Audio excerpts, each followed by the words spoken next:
At yun nga, first day ko sa aking OJT sa ABS-CBN at naglalakad kami dito pabalik sa office nang bigla naming nakita si Mapigilang mag-isip na baka sa dagat.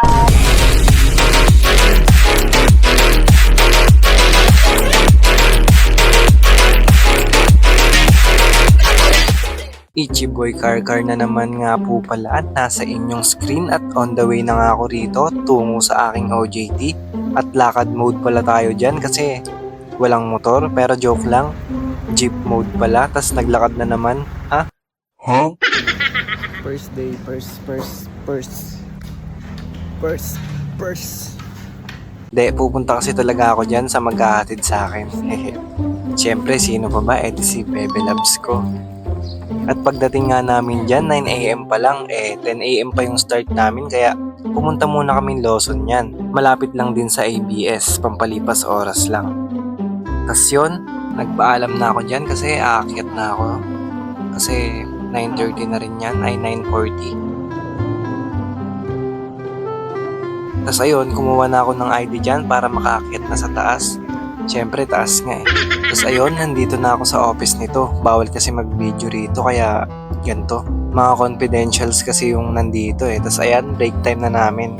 Ayaw gumana ng ID palabas, puro papasok lang. Tapos ayan, pinakita rin sa amin ng supervisors yung studio ng ASAP at Showtime.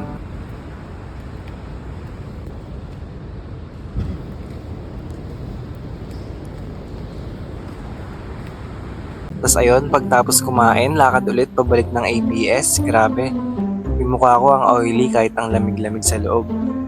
Tapos okay din pala na may error yung ID ko kasi palabas si Piang, tas ako papasok hindi siya makalabas hanggat ayaw nung ID ko. Kaya ayun, hinintay niya muna gumana yung ID, tas nakapagpa-picture kami.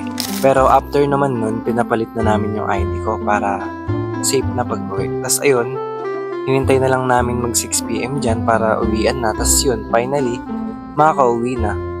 Sa uli muna ng ID para makuha yung ID ko. O diba? ID to ID. Tas ayun guys, itsura ng palabas ng lobby. Yun lang guys, bawal kasi mag-video sa loob talaga eh, sayang. Ganda pa naman sana nung mga workflow na tinuturo sa amin. Sana may pagkakataon din kaming makatambay sa Showtime. Joke. At syempre may sundo ulit tayo. Thank you sa hatid sundo. Mwah.